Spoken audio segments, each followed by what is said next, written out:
Good evening. It's Warning 6162 Wolves, and I've got for you something really special tonight, living prophecy. Not living prophecy in an apocalyptic sense, but something very beautiful. For any of you who might have been familiar with the prophecies of Black Elk and other native leaders from the past, you might know about the prophecy, and it's a hopeful one, that at the crux of all time, First Nations from the far north would come to the forefront and lead the fight to save Mother Earth, and that those who came aboard with them would learn from them and be spared what was to come in the cleansing times. This is exactly what we're seeing now, in an unprecedented way. Coming out of where but the far north? This article is actually Sonia Oslam, the Canadian Press, about a month ago. So we'll start here, February 26, 2012. Here's the link. I'll put all the links with the article. This is just background, mind you. Hunger strike plan to protest Enbridge Oil pipeline. Students believe supertankers will threaten the environment. This is absolutely wonderful. What have we got here? We've got children leading the fight. Okay, this is because the Keystone pipeline was quashed by Obama. The alternative that Enbridge has proposed is to run the pipeline from Alberta through north central BC to Kitimat, and of course, tankers fouling the waters, right? Very holy, very sacred, ancient, traditional fishing grounds and cultural area. The article's from Bella Bella. Bella Bella is just right here on the coast. I'll show you that better in a moment. Students living in a small community on the Central Coast will be protesting the proposed Enbridge Oil pipeline during an upcoming 48-hour hunger strike. The Calgary-based company wants to build the Northern Gateway pipeline, which would carry oil from Alberta to Kitimat. Students at Bella Bella Community School say there are way too many safety concerns concerning the project. The students believe the supertankers filled with oil will jeopardize the environment along the coast of the Great Bear Rainforest. That's also the area where the sacred and holy spirit bear, and a lot of culture is based in that area. The hunger strike will be between April 1st and 3rd, which coincides with the Enbridge hearings in that community, Bella Bella. The students are hoping this protest will open a dialogue with other concerned students from around the province. On February 23rd, Transport Canada filed a report to the regulatory panel weighing Enbridge Inc.'s $5.5 billion proposal to ship Alberta crude to the west coast by pipeline and export the oil to Asian markets via supertankers loaded in Kitimat. The report does not identify any regulatory concerns, blah, blah. First Nations along British Columbia's north and central coast say it's unfathomable that Transport Canada approves the use of oil supertankers. Coastal First Nations Executive Director Art Sterrett has stated that the department ruling ignores safety issues such as poor weather, humid air, and the narrow, unforgiving waterways. And I have grown up sailing those waters, and I've been aboard larger ships running through there as well. Seymour Narrows, very wild, unpredictable tides, huge tides, massive storms, lots of reefs and shoals, whirlpools, very unforgiving waterways. Coastal First Nations suggested a tanker's bill could cost $23 billion, creating catastrophic economic, environmental, and cultural damage. Enbridge maintains the pipeline will bring jobs and economic development to northern BC, but opponents insist the risks are too high. And that's extremely valid given that the major economic base there, forestry and fishing, traditional fishing grounds. Okay, we're going to go a little further with this. Look at this.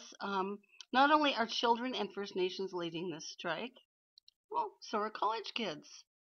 Look at that. UVic. Not a traditionally liberal school necessarily. UVic, anti-Enbridge hunger strike and strategizing. Good for them. Go kids. I love this. Enbridge, dirty oil burned the last bridge. Dirty oil burned the last bridge. No pipeline. No pipeline. Solidarity hunger strike. Strategizing. Stand together with Bella Bella as they resist the Enbridge pipeline that would jeopardize their community. UVic Sustainability Project and the Society for Students with Disability have a room in a sub booked for people to come and do various activities, read, watch documentaries, discuss upcoming anti-Enbridge events, meditate, listen to workshops, not eat, haha, but drink tea and juice, and most importantly, network and strategize against Big Oil's interest in BC. Good for them. I was just in Victoria this week, as you probably know. Everywhere I went on the island, there were posters up, rallies. It's just massive, everyone. It's not just First Nations. It's not the old. It's not the young. Everybody is joining in this fight against Enbridge, the pipeline, Big Oil, and the tankers. And here's a little more from Bella Bella here. Quote, the students and staff of Bella Bella Community School stand together in opposition to the proposed Enbridge pipeline that would bring supertankers filled with oil along the coast of the Great Bear Rainforest, jeopardizing the environment upon which we rely for sustenance, both physical and spiritual. We will be engaged in a 48-hour hunger strike from April 1st to April 3rd. This coincides with the Enbridge hearings in our community. We hope to open a dialogue with other concerned students and communicate through video conferencing during our hunger strike. We invite your school or community to join us in our strike and help make a statement that can't be ignored. Note, video conferencing. You can go online and join in. You can even join in the hunger strike. I might do that. Image from Warrior Publications. The link from whence this wonderful graphic came. Okay. Well, it's not just kids.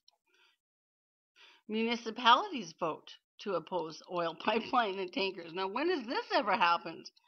This, mind you, is Greenpeace protesters set up a mock oil spill on the sidewalk outside the Enbridge Energy office in Vancouver on July 28, 2010. And this article is CTV News from today, Saturday, March 31. CTV News, British Columbia. There's the link. This just came out. It's just in the news tonight. It's by the Canadian Press. Whistler, BC, British Columbia's municipalities have voted to oppose both a controversial Enbridge pipeline proposal and the presence of tankers along the province's northern coast. Delegates at the Union of BC Municipalities Conference in Whistler overwhelmingly passed two motions on Friday that were brought forward by the village of Queen Charlotte. One of the motions opposes the Northern Gateway pipeline between Alberta's oil sands and the BC coastal community of Kitimat. The other urges Ottawa to legislate a ban on bulk crude oil tanker traffic through Queen Charlotte Sound, Dixon Entrance, which that runs between Alaska and Canada. It's the border, Dixon Entrance, and Hecate Strait, which would increase if the pipeline is built. Calgary-based Enbridge wants to build two parallel pipelines stretching 1,170 kilometers from the Alberta oil sands to the west coast. Residents from several communities that the pipeline would pass through have opposed the project and include First Nations leaders in northwestern BC. It's actually 70 native bands have gotten together to oppose this. This is just astonishing. Okay, it's wonderful. It's wonderful. Okay, here we go. Let's look at this one. Okay, we're moving on to another one. Okay, it's not even just Canada. See how this is enlarging? This is from the publication Censored News. It's a blog.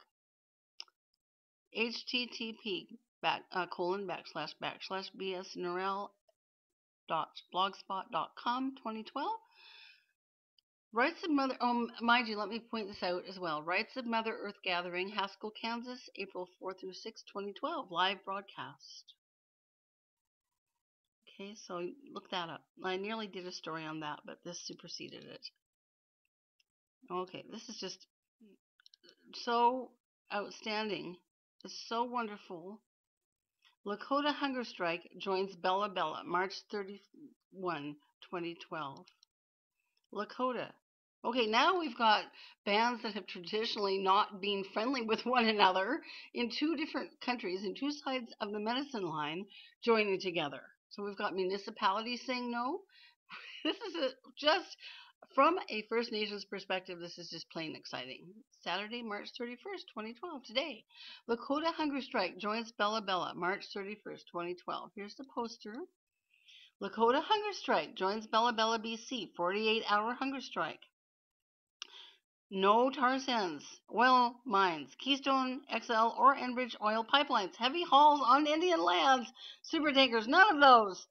Respect to Mother Earth and sacred water. So then they're going to set up camps a bit small at Candace Ducheneau, home site, Eagle Butte, South Dakota Res, and solidarity activities. See, I'm so excited I can't talk, eh? April 1, Protect Mother Earth Rally in Eagle Butte, Caravan. April 1, 6 p.m., Hunger Strike Prayers, Words of Encouragement. April 3, Hunger Strike ends. 48-hour hunger strike on Lakota lands in South Dakota. Donations of money, firewood, and food for support camp are welcome. Pila Mia. Call for driving directions to campsite or for more information. So you can look this up on this blog. Lakota Hunger Strike joins Bella Bella. We're not done. Municipalities, other bands, American First Nations, college students. Okay. I'm having a bit of trouble with my screencast-o-matic. I'm sorry. Okay, so this has been actually, you can just Google this issue. I did have a video up earlier this week about this. Bill McKibben and First Nations lead as 2,000 people march in Vancouver, BC against Enbridge. There's the link, http vancouverobserver.com. You can read more. Bill Kibben, he's the leader of the 350. You've heard of him. 350.org, Bill McKibben. Hailed Nation, saving our shores for future generations. Bill McKibben, alongside Aboriginal leaders at the Vancouver Art Gallery. We say no to Enbridge Oil was the resounding message heard across downtown Vancouver Monday afternoon as more than 2,000 people gathered in the rain for a rally opposing the Enbridge Northern Gateway pipeline. In full ceremonial regalia, members of First Nations marched through Vancouver's business section, beating drums, ew, woot woot, out the windows of Canada's largest natural resource extraction companies.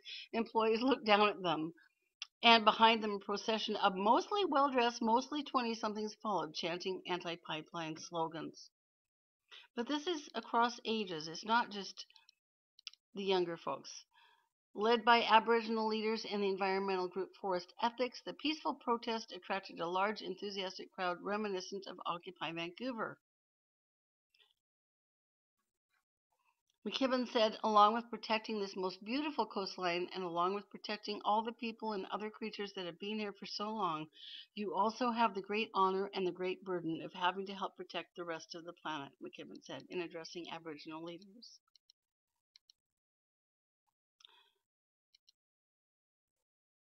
McKibben has been instrumental in the American fight against the Keystone XL oil pipeline. He warned protesters not to bend to aggressive political tactics, assuring them that their actions are not going unacknowledged by the rest of the world. Do not ever let them tell you you're an extremist, he said, referring to the Canadian government's recent attacks on environmentalists. And mind you, I'm going to say right here, most Canadians really are fed up with the Harper government and are on board protecting First Nations, the Earth, and everyone else. Harper does not speak for Canada. One self-proclaimed extremist in the crowd, Vancouverite Vanessa Murnahan, said she was at the rally because she felt it was her duty as a Canadian to stand up for the coast. There's a very strong united front that is being formed to fight this thing. Please go to all this, read this. It's very important, and I'm going to end with this. Okay, there's one more. I love it. If you get discouraged, just watch my video, folks. Top Alberta court rules Aboriginal lawsuit against oil sands can proceed. Canadian Press, Friday, March 30th, 2012. HTTP, here's the link. Edmonton, I'm almost out of time.